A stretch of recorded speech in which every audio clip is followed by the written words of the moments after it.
13 September 2022, Azerbaijan menyerang tentara perbatasan Armenia di wilayah Nagorno-Karabakh. 150 tentara dua belah pihak saat itu jadi korban. Hingga saat ini kedua belah pihak masih saling serang.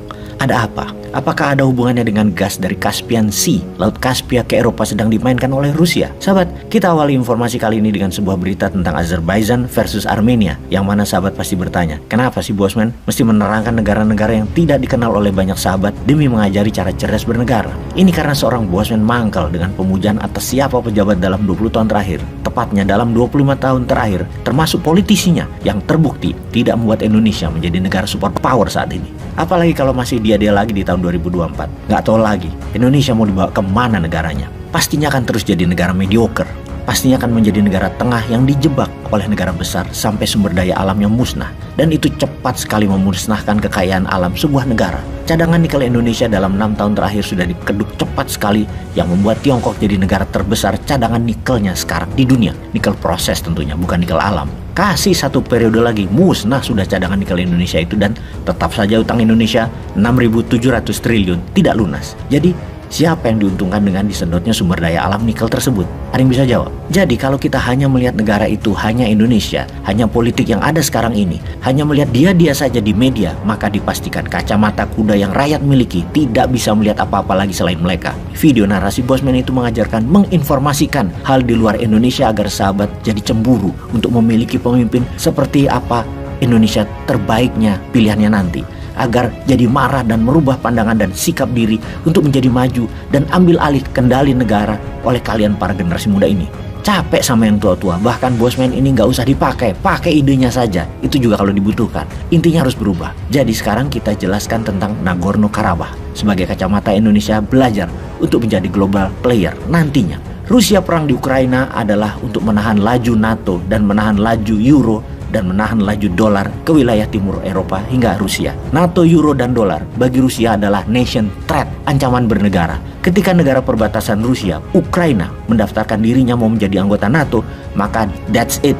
Rusia masuk menyerbu untuk menaklukkan dan mengambil Ukraina terlebih dahulu daripada diambil NATO, setelah mendapatkan persetujuan dari negara sekutunya, yaitu kamratnya, negara Tiongkok. Ukraina bertahan dengan dukungan negara NATO dan Amerika. Rusia di ranah Ukraina, perang militer. Di ranah Eropa, perang energi dan perang ekonomi. Demi Uni Eropa stop, tidak lagi mendukung Ukraina dan tidak memberikan amunisi kepada Ukraina. Gazprom, perusahaan milik Rusia yang mendistribusikan 65% gas ke Uni Eropa, sudah membatasi pendistribusiannya tinggal 50%-nya pada saat ini. Eropa blingsatan menghidupkan kembali power plant tenaga batubaranya juga tenaga minyak bumi BBM-nya. Namun banyak yang memang tidak punya keduanya, hanya bergantung pada Rusia negaranya akan gas dan BBM. Mereka negara-negara Eropa tersebut kebingungan. Kita bicarakan lebih rinci strategi Rusia agar Uni Eropa takluk pada Rusia. Pertama, semua kaki para militer, para rebel dimainkan di banyak negara untuk membuat sebuah negara menjadi goncang dengan demo oleh para oposisi, atau seperti Catalonia yang ingin lepas dari Spanyol, mulai aktif lagi demo di mana-mana di Spanyol. Misalnya di Italia juga, tokoh oposisi yang pro Putin kencang berkampanye yang akan merobohkan pemerintahan Italia kayaknya dalam waktu dekat. Matteo Salvini juga, Giorgia Meloni terus kencang, dia adalah oposisi dan mulai menunjukkan keberhasilannya, yaitu Italia melepas sanksi ke Rusia, menantang NATO demi gas Rusia di musim dingin ini masuk ke Italia. Uni Eropa terbelah opininya sekarang. Kemudian negara Bulgaria, Rusia bermain cantik dengan mengoyak pemerintahan Kirill Petrov, ditumbangkan 2 bulan yang lalu oleh mosi tidak percaya di parlemen yang didukung demo besar di Bulgaria, diganti dengan Galap Donev yang pro Putin. Pemilihan umum diadakan nanti Oktober 2022, sebentar lagi dapat dipastikan mensahkan kekuatan Galap Donev ini yang saat ini hanya menjabat sementara. Namun langkah Donev melawan NATO itu jauh hari sudah digaungkan dan akan melepas sanksi Rusia agar juga mendapatkan gas dari Rusia sudah dilakukan.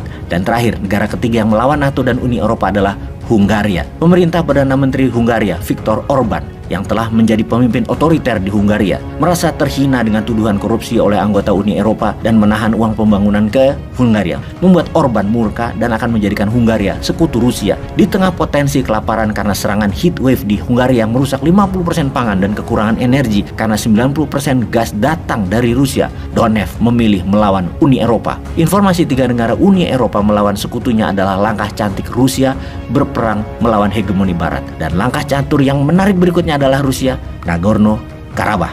Azerbaijan yang 97% penduduknya muslim adalah dikawal ketat Turki, sementara Armenia yang Kristen Ortodok sama dengan Rusia dikawal Rusia. Tentara Rusia di dua negara ini lebih dari 5.000 personel sebagai pengawal perdamaian, dan kedua negara ini dilewati oleh pipa gas dari negara Asia Tengah, dari Kazakhstan, Turkmenistan, dan Uzbekistan, di mana gasnya saat ini dengan gejolak perang Azerbaijan-Armenia akan mengganggu gas negara-negara Eropa yang pipanya melalui dasar seabed Laut Hitam.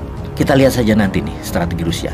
Kedua bekas negara Uni Soviet itu diapit oleh Turki, Georgia, Rusia, dan Iran. Memang bukan wilayah strategis Eropa, namun buat Eropa ketar-ketir juga kalau perang berkepanjangan. Sahabat, semoga ke depan kita mendapatkan pemimpin kelas dunia ya. Dengan informasi seperti ini, setidaknya kita mikir milih mana nantinya.